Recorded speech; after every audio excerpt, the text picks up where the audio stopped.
Hello Infiniteers, and welcome back for a new episode of Toy Box Classics. Today's toy box is one that I had not originally planned to do, so it wasn't featured in the trailer for this series or in the poll that I posted last week. This is Super Sidescroller. It was created by the Disney Infinity team for 1.0, and it was available for download the second week after the game's release. A couple of weeks ago, someone requested that I make this toy box, but I wasn't planning to do it. Disney Infinity 3.0 lets you make side-scrollers that are far superior to this. And if you really wanted this toy box, you could easily build it, so I didn't see the point of including it in this series. But then another viewer asked me some questions about how to make a side-scrolling game in the 3.0 toy box, so I changed my mind, and I decided that I would remake this classic toy box, but I would update it for Disney Infinity 3.0, and that way I can show you how to make a side-scroller in 3.0, and Super Side-Scroller would get some much needed improvements so that it could truly be super at last.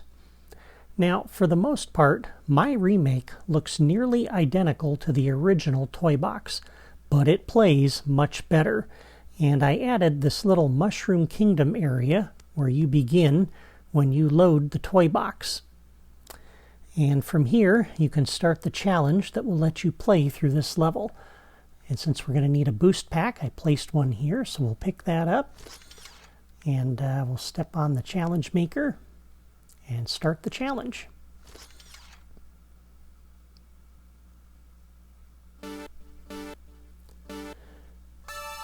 Now notice, it automatically puts the camera into side-scrolling mode. You no longer have to push a button to do this. The challenge maker does it for you. Notice also that I am using a feature in the 2.0 or the 3.0 toy box that locks you oops, into 3D.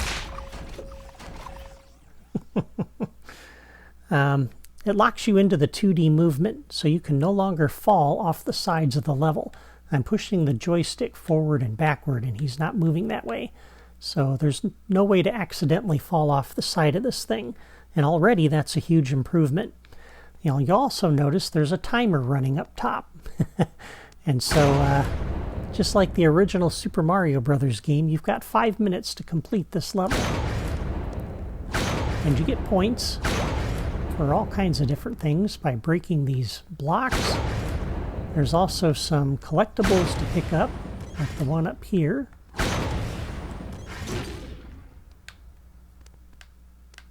And I've also got some hidden blocks. There's some hidden collectibles. So you have some incentive to do a little exploring.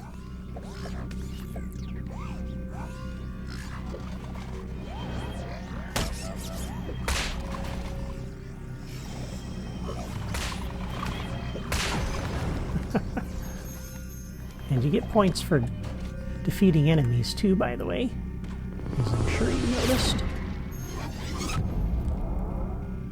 And then we have the pipes that work. So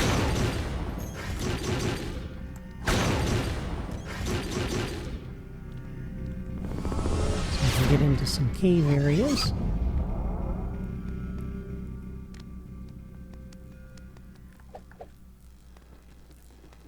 And I think this just plays a lot better.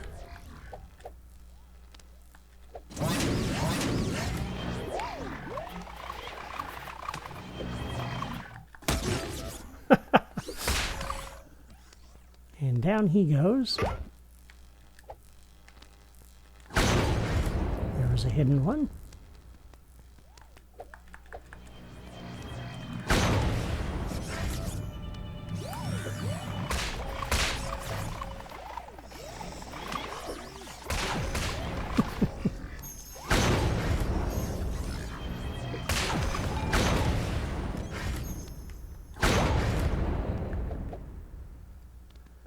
So this is a lot of fun. It kind of feels like an actual full game now. Oops. I'm using these triangular split blocks because that's what the Disney Infinity developers originally used. But really, I think the square ones would work better.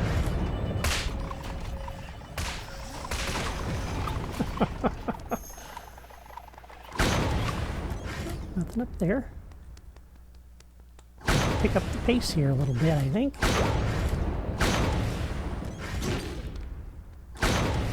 Oops. The downside is, to using those triangular blocks, it's possible to miss them. The blue ones would work better.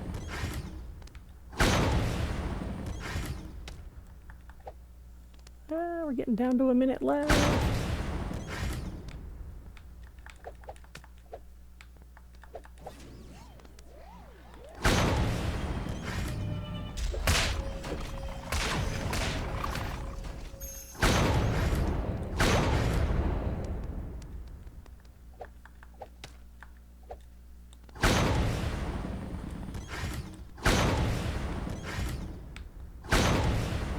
Try to hit the flag. Whoa.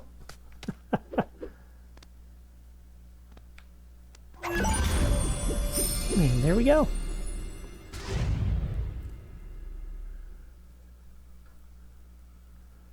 $525 points. That's interesting. I should not have been able to earn that many. The max on this level should be 475, so I'll have to look at why that is. But anyway, that is my updated remake of Super Sidescroller. And now I'll show you how to build it. And if you don't want to stick around for that part of the video, then please leave a comment before you go and let me know what you think of my recreation of this classic toy box, plus my little extra area here that I created for the Mushroom Kingdom. And thanks for stopping by. Now on with the build. Alright, as usual, I am starting in an empty toy box, and the first thing I want to do is set the sky. And to do that, I am going to place the Danville Sky Power Disc on my base. And that gives us the perfect sky, in my opinion, to match this toy box theme. And this is what the developers had done with the original toy box. If you do not have this power disc, you can use whatever sky you want, or use the toy dispenser to try to give you this sky. And if you're not sure how to use the toy dispenser, look at Toy Box Tutorials episode 111, and that'll show you what you need to do.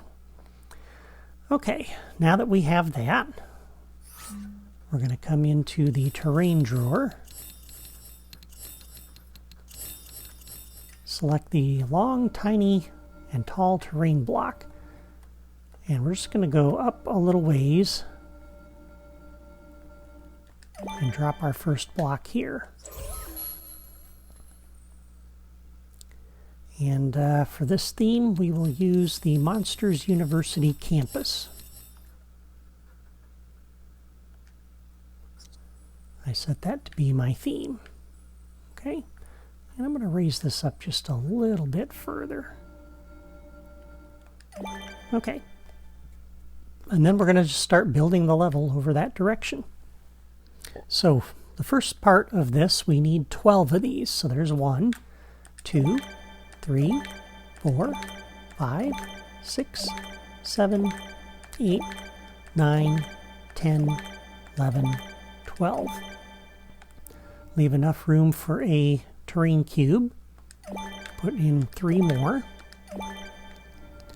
Then leave enough room for 2 terrain cubes to fit in there.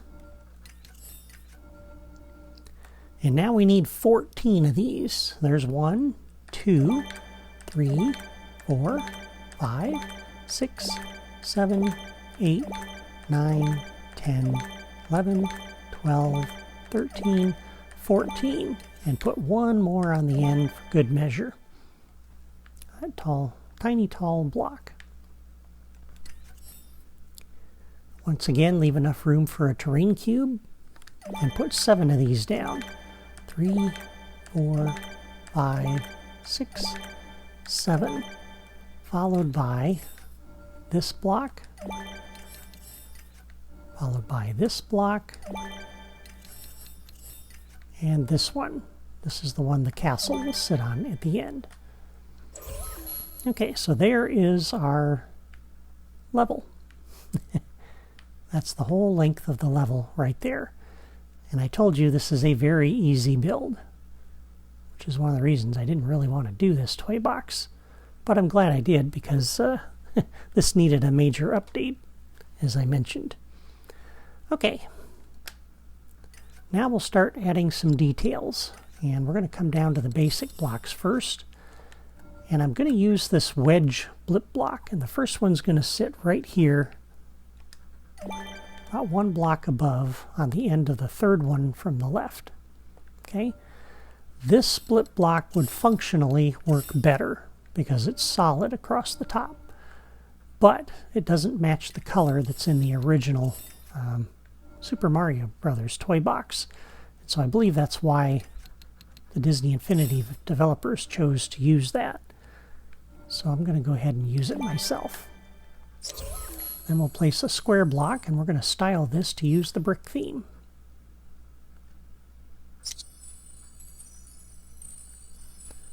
Wait for that to update. Place another one down here. Or nope, not there. Sorry. Undo that. This goes here, that goes there. This one's going to go there. And I could place another one here, but this is where we're going to have one of those hollow blocks. So I'll come back and put those in a few minutes. We'll go ahead and put another blip block up here.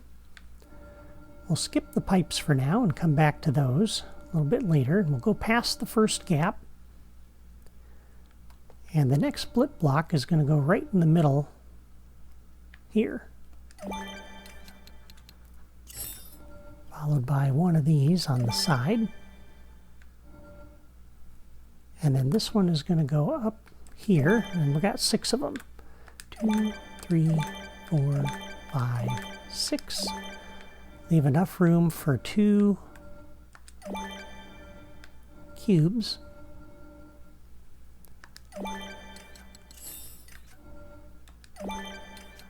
And then we'll put another hollow one down here, so we won't put this there. The next block goes here, and again, kind of look at the terrain where I'm placing it, so you can kind of see where it's going and count the pieces as we go. And then we're going to put in the middle of the next block this one, and this one. Place one up here.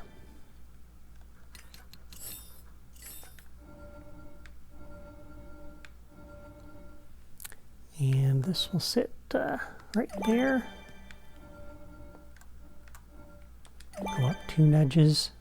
Place 2 up here. And the next one is going to sit in the middle of the block below. Leave room for 2 blip blocks.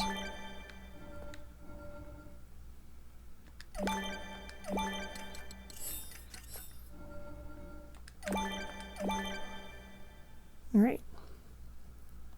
And then we're almost done with the brick. Now we'll go across the gap. And we're going to the 3rd block right in the middle. Right there. We're going to put 2 of those down. Leave a gap for a blip block. Put 1 more. Put the blip block in there. Okay. So there are those blocks. And let's go back and put in our hollow ones. And to do that, we're going to use the small floor. And we're also going to use a little small wall. So what you want to do is build something that looks like the cube, but isn't. So this will sit out here actually like that. Make sure that sticks out, because you got to put some walls in here on the sides. So as you're playing along, it looks like a solid cube, but it's really not. Okay. Right, and then the next one goes down here. So we'll do the same thing at this point.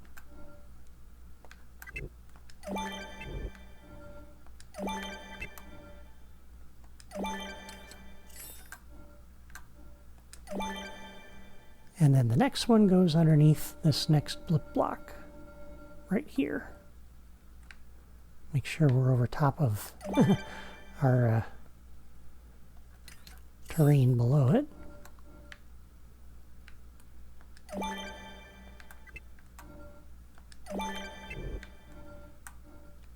There. So we have 3 hollow blocks.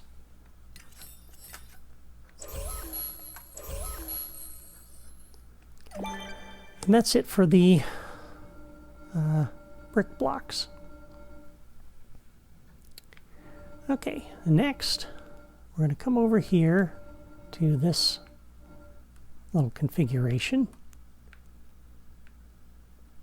just before that last gap.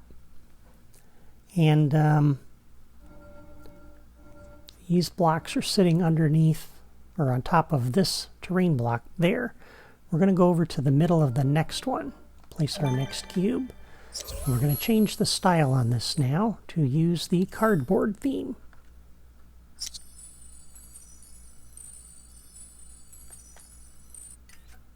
And we're just going to build a little stair-steppy thing. Like that.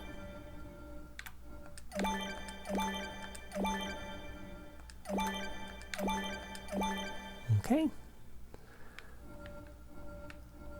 And then as we get down here, let me see.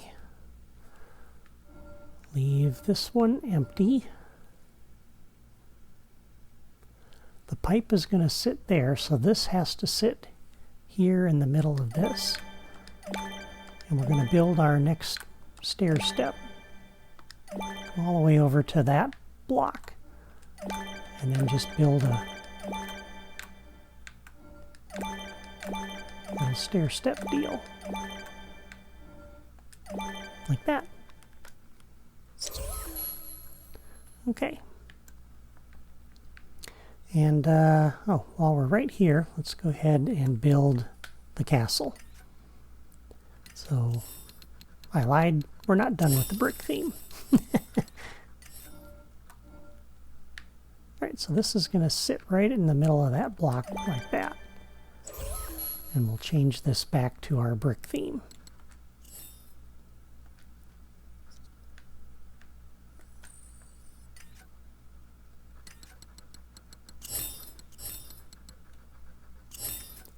Okay, now I don't like how the brick goes vertical on that end of it, so we're going to slide this back.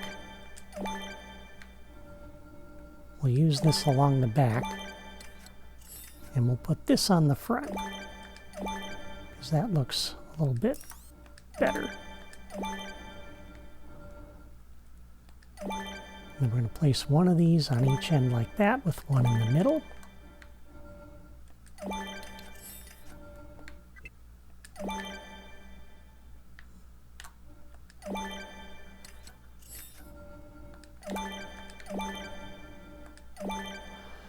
And then, so that it's not open behind it, we'll put some blocks in here, but we're going to style these to use the blacktop theme.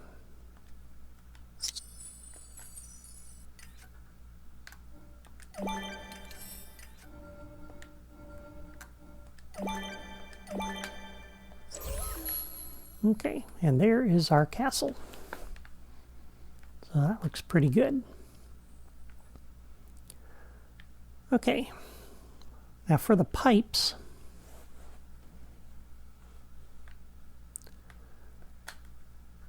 there is a pillar. You could use this, but we're going to use this one because I think this looks a little bit better.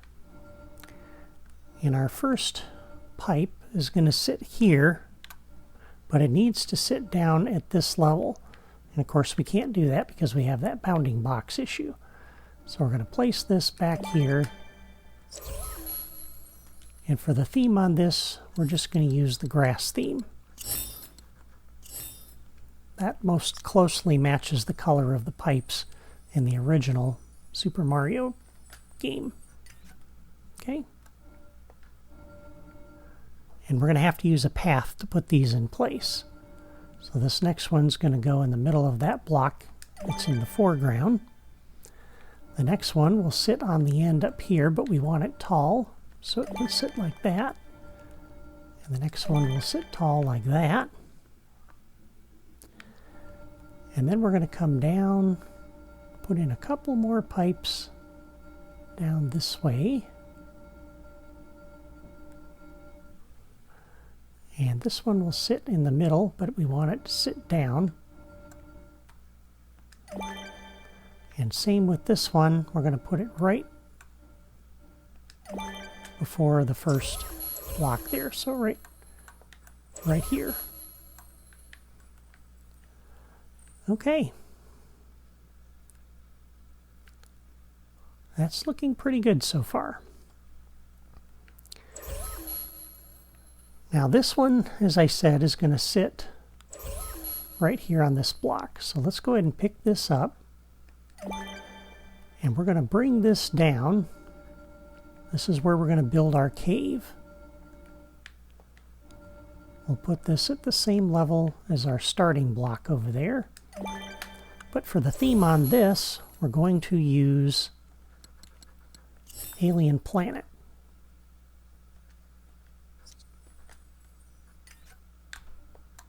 We're going to put 4 of these down.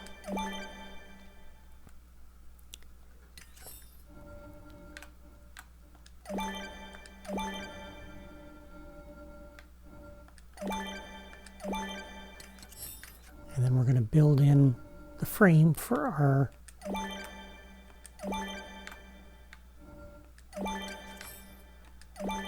cave. Okay. Now one problem we have, a couple of them, obviously we don't want the sky back there, and we don't want the sun hitting this thing either. So we're going to kind of frame in a little box to shade it.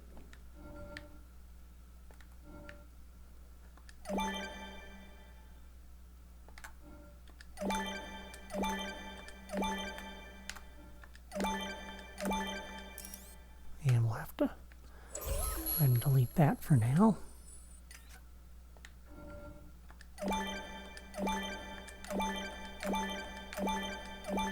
Okay. So that kind of shades it, or will when we put the ceiling on here in a moment, which actually we can do right now.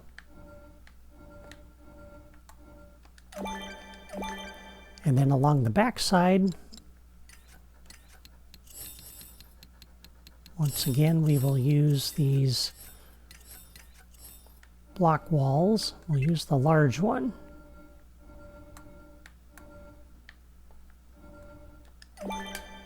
And we'll style this again to use the blacktop theme.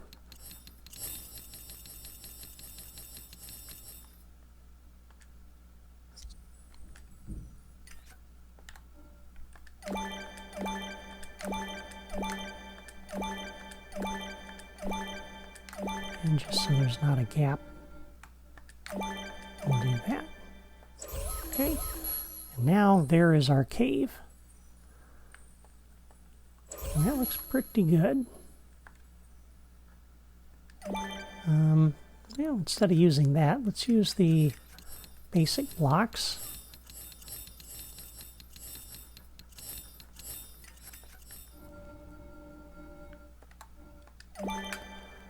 And you can style this using the ice theme, frozen theme.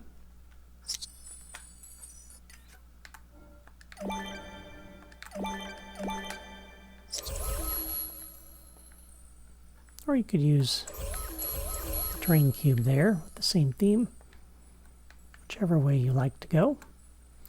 Okay, so there is our cave. And then on top of the cave, we're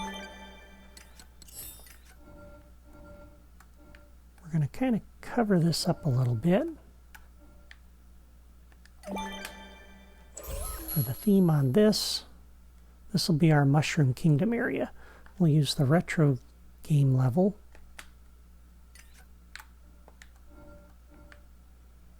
And we'll spin it around because I like the infinity logo where I can read it when I'm facing that way in the toy box.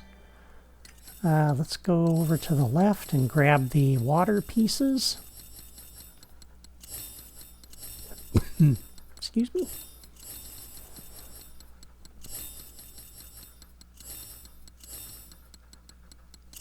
And we're almost there.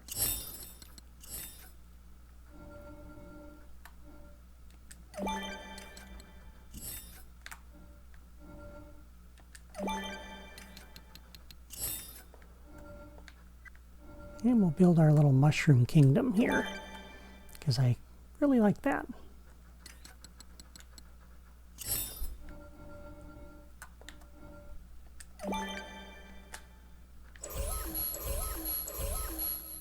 And we just fill in the gaps.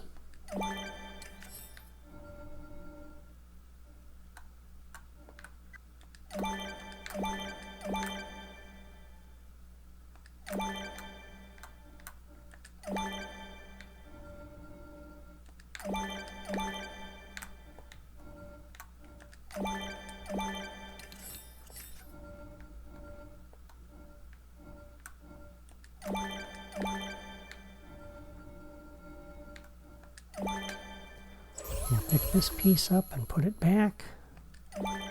We'll add some little climbing cliff pieces here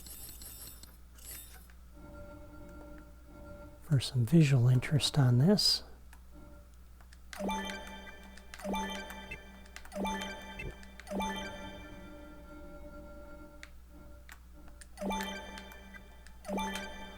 And then at the top of the waterfall, you can build another castle just like the one we built out that way. Come over here, pick up our start pad.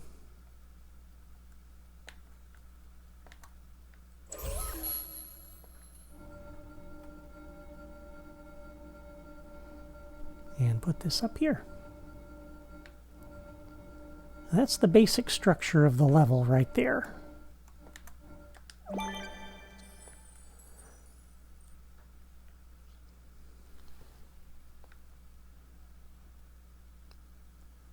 And the main level is hidden up here out of the way. Okay, at this point I am ready to add in all of the little details as well as the creativitoys that we're going to need for the challenge. And it's going to take me a little while to do that, so I'm going to go offline and take care of that.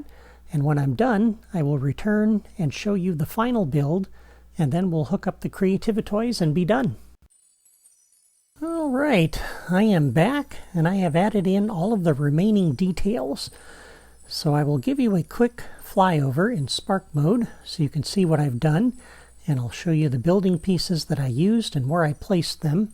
And as usual, if you're recreating this toy box on your own system, feel free to pause it along the way, and you can copy what I've done. Alright, so we have these little fence pieces out of decorations that I've placed. And we have these that are out of the plants drawer. And I've kind of placed them behind the terrain like the original developers did, which creates these little green bushy things. Okay, and then fence, and then those. This ledge here is the jutting ledge out of the terrain, and it's styled using the Alice's Wonderland power disc.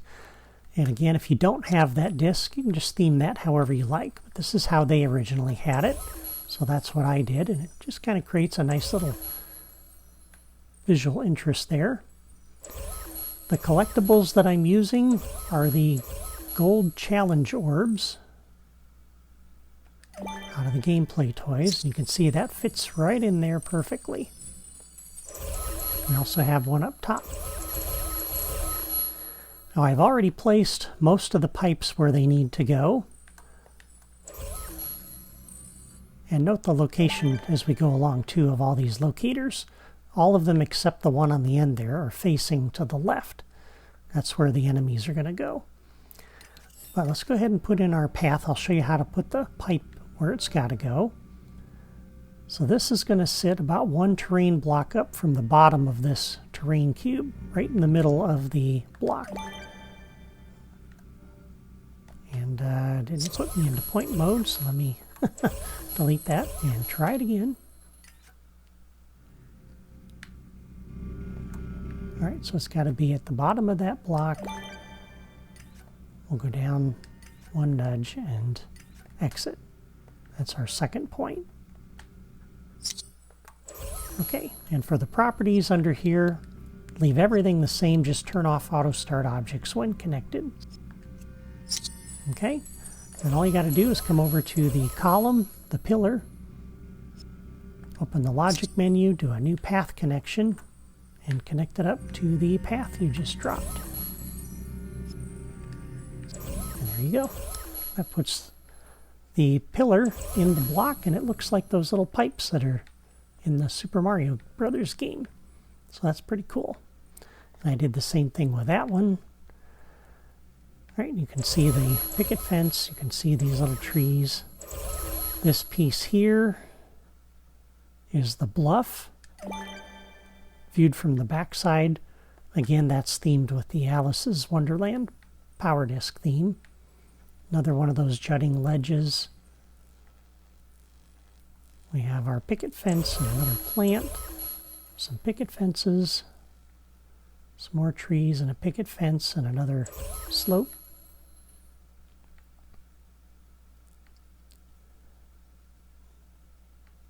Again, note the position of the locators here.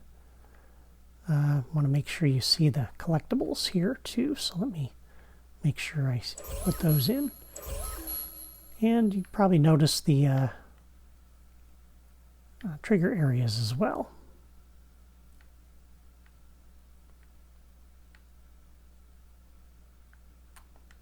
Of course, in all the hollow blocks, I've got the collectible in there as well.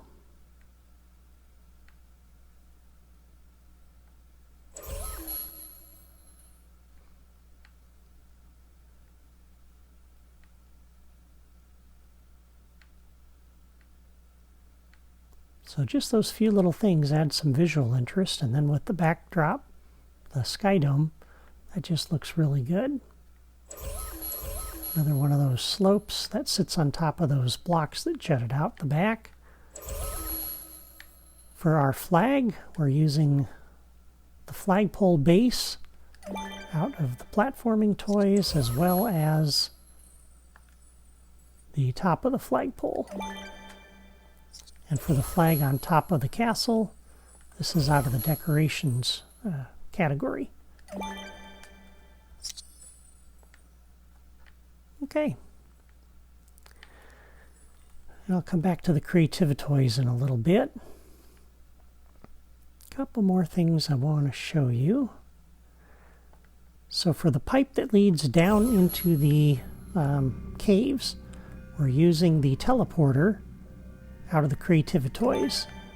And when you use this, after you place these, you may want to use this and just determine when you teleport through if your player is facing the right direction. And if it's not, rotate it around until it is. But you're going to place one here, then come straight down into your cave and place another one right here. Notice all the collectibles I placed in here. And then we place another thing here. Oh, and I replaced this with just some more little ice blocks. Just because I kind of like the look of these, so I put that in there. And then place this one along with the one up here on the top. Make sure you do it in that order, because when you place one and then you place a second one, it'll automatically link those together. And then you place the third one below and the fourth one here, and it will automatically link those together. So that's helpful. Okay, and then down in the Mushroom Kingdom, we just built another castle, same as the one up above. Put it right as close as I could get to the edge of the waterfall there. And then added some of those little same trees that we're using up above. For the mushrooms, this is really just the full dome with the pillar block underneath it. Okay? And this is styled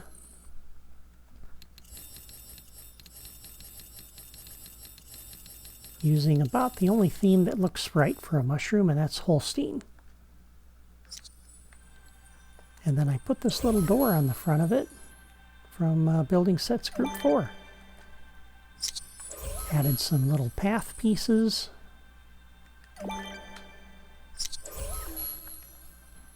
Added these little flower beds. Just kind of made a nice little path there. These are also out of the plants drawer. Place those around the challenge maker. And there we go. That is our Mushroom Kingdom. I think that looks pretty cool. Okay, so that is it for all of the decorations. And at this point, the toy box build is done. The last thing we need to do is hook up the logic for the game itself. And before we do that, you may want to take a look at the logic diagrams that I created for this episode. I put them on my blog, and the link is in the video description. You might find it helpful to follow along on the diagrams as we go. And so for the logic here, I put a locator here facing the challenge maker. This is where the player will end. This is also where we'll put the jetpack. We have the challenge maker. We have 2 logic gates. Again, these are all out of the Creativa toys. A scoreboard, a timer, a collectible tracker, a level starter, an object generator, a replayer, and I've got 2 of them here, but you only need 1. I'm going to use this one to show you what to do. This one's already hooked up to save some time.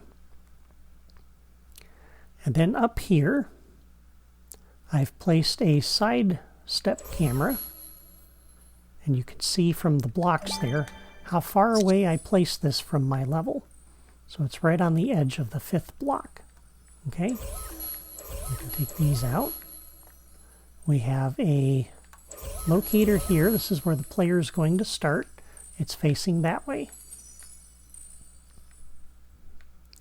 Some locators. We have a enemy wave generator connected to these 4 locators and the one that's up here. Again, all of those, the little blue dots facing toward the player. And the enemy wave generators are set up with some actual enemies, unlike the original. I'm using 5 mini Zerg bots. And under the properties, everything stays the same, but take the generation delay to 0. And I've got a kill switch. Again, notice all the trigger areas that I've placed here and about how tall and wide they are. Some more locators over here connected to this enemy wave generator, and that's configured the same as the other one. Same enemies, same properties. Another trigger area. Another trigger area. 2 locators connected to this one, configured the same as the other 2, but only 2 enemies, because I only have 2 locators there. And a logic gate, and the trigger areas you see there. This one is intentionally high because of the boost pack that the player will be using. Okay, so that's all of the logic toys except for one, which is kind of the key, and I wanted to create it while you're watching. So, come over here. I'll pick this piece up, the locator, and put it back just so we can get to the path creator. We're going to start the path creator right underneath of it. Okay. And it did not put us in point mode again, so let's delete that. And we'll try it again. Okay. And we're going to go straight down the toy box, all the way to the end. And this is what's going to lock the player into 2D movement mode. The Path Creator is only available in 3.0, but this is a wonderful tool that they added. And one of the neat features they put in it is the ability to connect the player to the path. All right, so we will add our point and exit. And because this locks the player into this mode, they can't go left or right on that unless you tweak a few properties on the path, which we're not going to do in this episode, but essentially it's going to lock the player into that, which is why when we created the cave below, I picked this block up and I went straight down and dropped this under here, because you want this to be lined up perfectly in the same plane as these up here. If you don't, the player's not going to be able to run along that. So that's very important. Okay. And now it's just a matter of hooking everything up. So let's come down to our challenge maker first. We're going to do a new locator connection. We'll connect that up to the starting locator up here. This is where the player is going to start. And then we don't want them to finish up there. We want to bring them back down to the Mushroom Kingdom. So we'll do another new locator connection on the challenge maker. Connect up to that locator as our end location. Okay. And then in the properties for the challenge maker, everything stays the same under here, but the end location is going to be the locator. And let me grab my logic diagrams, my copy here. All right, so high to low, separate locations, locator. We're going to use the end location on abort, and the rest of these all stay the same. For the timer, we'll set the properties on that. The target time is going to stay the same at 300. Visible display on, off, because we're going to turn that on dynamically. And we'll count down from this time. On the scoreboard, we're going to play to the maximum, which is 9999. Visible display, we'll just leave all these the same. On the collectible tracker, we're going to set the collectible type to be the gold challenge orb and leave that property off. Okay. All right, so that's all of the properties, I believe, on everything. Okay, so when we enter the toy box, let's go ahead and connect this up. So we'll connect the object generator over here to the same locator that we're using for our end location. On our level starter, we'll do a new logic connection on catalyze. Come over to the object generator, and under packs, we'll select the Star Command Boost Pack. That'll let the player jump high enough to be able to traverse the level up there.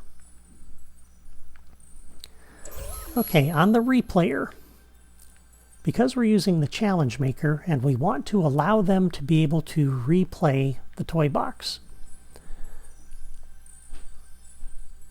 I want to be able to put the blip blocks back, okay? And so what you're going to do is you're going to come into the challenge maker, set the properties with the playback interval to 0. Come out of the editor. Step on the replayer, which gets you the menu in the lower right corner. And what you're going to do, I'm not going to do it on mine, but you're going to, on my Wii U, I would press B. That's the button at the bottom of that menu. And that little round white dot will turn into a square white dot, which indicates you're recording. Then step off so you can get back into the editor. And then what you're going to do is come up here and you're going to pick up every blip block and put it back without moving it. Come over to the next one, pick it up, put it back. Okay, do that with every blip block all the way down. I believe there's 14 of them or something like that. But with every blip block, you're going to do that. And then while you're still recording, come over to the blip block, open the logic menu, do a new logic connection. When this is broken or collected, come over to your scoreboard, go under increment, increment by 5, the count for player 1, okay? And you'll press OK. I'm going to cancel out of this. All right? Make that same logic connection for every blip block. All right? Then when you're all done with that, come back down here, come out of the editor, step back on your replayer. On my Wii U, I'll press B to stop recording. You'll press whatever the controller button is for that bottom menu, which will turn the little white square dot back into a round white dot like you see there. Okay? And I've already done that with this other replayer, so I'm going to delete this one. And if I come out of the editor and step on the replayer,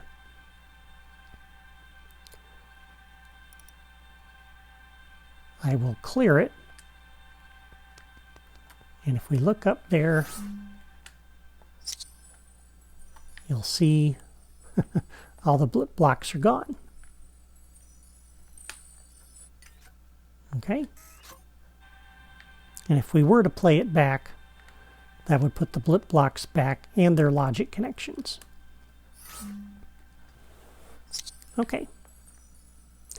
So, on the challenge maker, what we want to do with that replayer is a new logic connection. Let me find it. On invites accepted, we want to come over to the replayer and do a playback. Again, make sure the replayer is in the cleared condition when you save the toy box, so the blip blocks are not up there. So when the challenge starts or the invites are accepted, you play back, and a new logic connection on the challenge maker when the game is ended. Go over to your replayer and clear. That'll take them all out.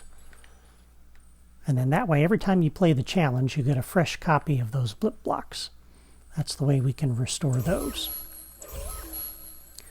Now to set up the timer, this is pretty standard, but we'll do a new logic connection on invites accepted. Come over and reset the timer. Oh, not start. Let me edit that connection. I got in a hurry. Reset. And on the challenge maker, new logic connection. When the game is on invites accepted, rather. There's one more thing we want to do. So we'll come over to our logic gate and input. And on output from the logic gate, come over to the timer, and we will show the timer display. On the challenge maker, new logic connection, when this is started, we will start the timer. On the challenge maker, new logic connection, when the game is ended, we will pause the timer.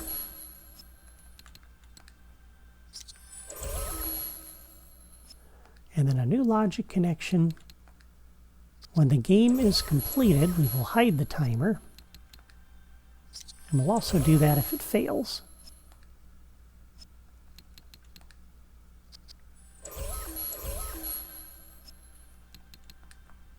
Okay, so there's the timer. And then on the timer, a new logic connection. If the timer expires, we want to come back to the challenge maker and fail the game. Okay, so that's it for the timer. Now for the scoreboard, new logic connection. On invites accepted, we'll come over to our scoreboard and reset. On the challenge maker, new logic connection. When the game is started, come over to the scoreboard and activate it. On the challenge maker, a new logic connection. When the game is ended, we will deactivate the scoreboard. And we also want to remove it from the display. So since we want to do two things on that, and we can't make two connections directly to the toy, that's why, again, we use the logic gate. So we'll input into that. On output from the gate, remove the display. And then on the challenge maker, we'll do a new score results connection. Connect that up to the scoreboard so we display the final result at the end. Okay, and that's it for the scoreboard there, except for the scoring, which we'll get to shortly. All right, next thing we want to do is on the challenge maker, a new logic connection. When the game is started, we want to come up to our path. And we need to put the player into 2D movement mode. So we will come down and select Activate 2D Character Movement. All players. That will lock the player to the path. Connect them to the path. And then when the game is over, we want to take them off the path. So new logic connection on the challenge maker. When the game is ended,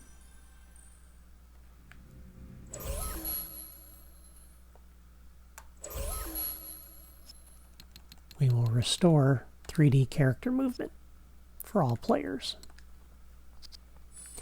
And again, they're connected to the path, but as you saw in the playthrough, they can jump above the path, they can go below the path, like we put them down in the caves. And that's good. Next on the challenge maker, we'll do a new logic connection. When the game is started, we want to come up to our sidestep camera and activate that. And let's take a quick look at the properties under here. This is how I configured it. So most of these stay the same. I turned glow through off, and I changed the vertical offset to 4. Initially it's 0, which puts the player right in the middle of the screen. So if we're looking at the toy box, it puts the player right in the middle. They don't really need to see, though, all of the brick below. Really, because they're jumping up, they need to see what's above them.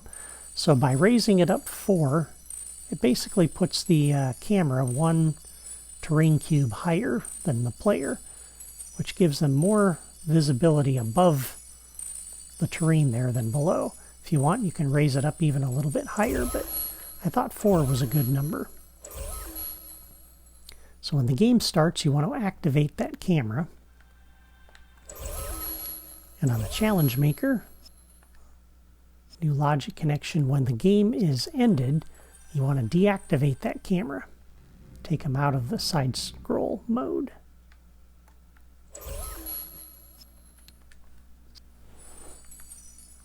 Okay. All right. And then you want to generate the first wave of enemies at the start of the level. So on the challenge maker, a new logic connection. When the game is started, come up to just the first enemy wave generator here and generate the wave. That'll put the enemies out there at these locators. We don't want to do the ones down the way until we get a little further into the toy box, which is why we have this trigger area here.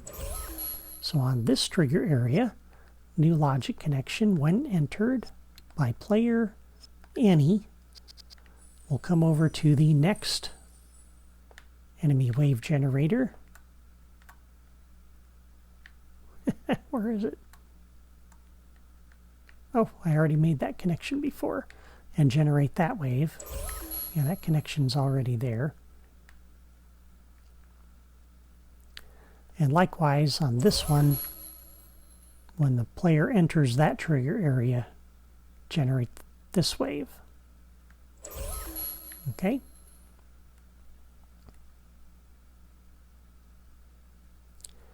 And then on the challenge maker, when the game is over, we want to take the enemies out. So a new logic connection, when the game is ended, come up to the enemy wave generator, defeat the wave. Make that same connection from the challenge maker to the other two enemy wave generators. All right? Okay. I'll come back to scoring in a minute. Now, if the player falls through any of these holes, we want them to die, and I don't want to let them fall all the way down. That's why we have the trigger area here. So on the trigger area, we'll do a new logic connection when entered by any. Doesn't matter if it's a player or an AI. Come over to the kill switch and defeat. Make that same connection from this trigger area as well. New logic connection when entered by any. Come over to the kill switch and defeat that poor unfortunate thing that fell in there too.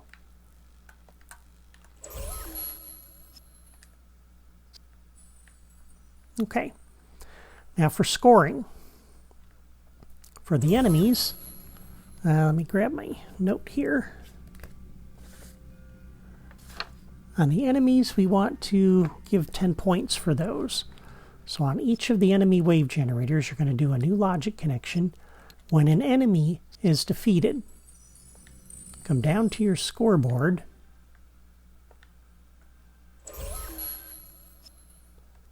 increment by 10 the score for player 1. This is only a one-player game, so we'll do the single score there. Okay, make that same connection for the other two enemy wave generators. For the collectibles, on the collectible tracker, which is this one, we'll do a new logic connection. When the collectible is collected by any, come over to the scoreboard and increment by 10 the score for player 1. And we want to reset that every time we play the game. So on the challenge maker, a new logic connection. Let's see, on invites accepted, we want to come over to our collectible tracker and reset. That will put all of the collectibles back that the player had picked up from before. So that's the scoring for the collectibles. You use the collectible tracker. You don't have to make any logic connections to the different collectibles, and that's really good.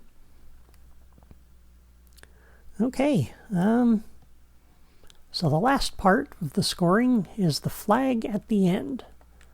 And while we're right here, we're going to do a new logic connection on the challenge maker.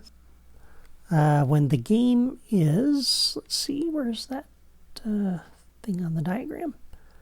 All right, so on invites accepted, that's the trigger I was looking for. We're going to come over here to the end of the level, to this logic gate, and we want to open it. And the purpose of the logic gate is to determine what points to give the player with the flagpole. If they manage to clear this gap and enter this trigger area, we want to give them the maximum points. If they miss that and fall below into this trigger area, then they're going to get less points. Okay? So what we're going to do is if they fall into this lower trigger area, we'll do a new logic connection. When entered by player any, we want to come over and close the logic gate. All right? Which means they'll have to climb the flagpole from below. So when they enter this trigger area, we will try to input into that gate. So when entered by player any, we're going to try to input into the gate. If the gate is open, meaning it was never closed because they cleared this trigger area, came over here directly, then we'll give them the maximum of 100 points. So on the logic gate, a new logic connection. On output, we'll come over to the scoreboard.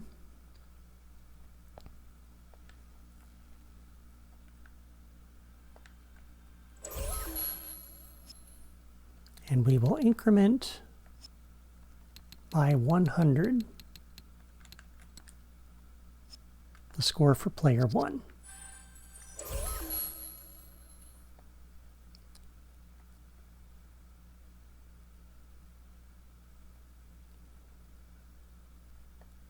But if the gate is closed, we'll do a new logic connection on the gate. Then it's going to emit the input blocked signal.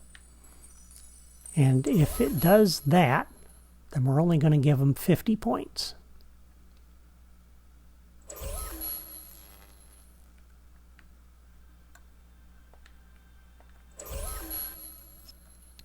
So we will increment the score by 50 for player 1. And the reason in the playthrough that I ended up with 525 points, I believe, instead of 475 is because I did not disable this trigger area. Okay, so they came down below into this trigger area, and then I came back up somehow and intersected that. So on output and input blocked from the logic gate, we want to deactivate that trigger area. Do that whether you do output or input blocked. Make the same connection. Which means when we go to replay this, we need to reactivate that trigger area.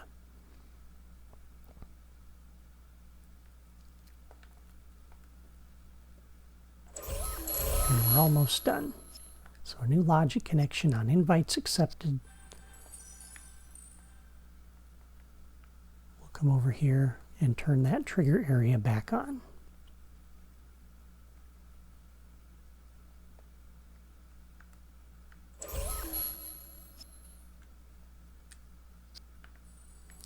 And on the last trigger area here is when they reach the end of the level.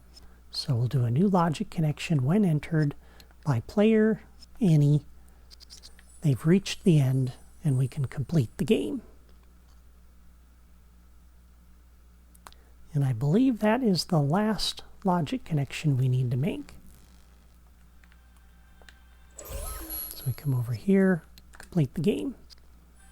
And you'll notice it says multiple connections created. It made that same connection for all of the players, which is kind of goofy, but that's okay. All right, so let me review my diagrams here. I believe that is everything. Yep. And that is Super Sidescroller, updated for Disney Infinity 3.0. And at this point, you have everything you need in order to build your own side-scrolling games, and you have a working example to help you out. If you have questions about what I'm doing with the Path Creator, or if you're curious about some of the other 2D options that I mentioned that I did not use here, then you should go watch Toy Box Tutorials episode 38. That should help you out. And if you want to know what kinds of 2D side-scrollers you can make in Disney Infinity 3.0, you should really check out Clinton's channel. He has built some amazing side-scrollers, and I'm sure his videos will give you lots of ideas for your own levels. I will put a link to his channel in the video description. Well, that's all for me today. Before you go, please like and subscribe if you're enjoying this series, and leave a comment to let me know what you think of my updated version of Super Side Scroller. Thank you for watching. Take care.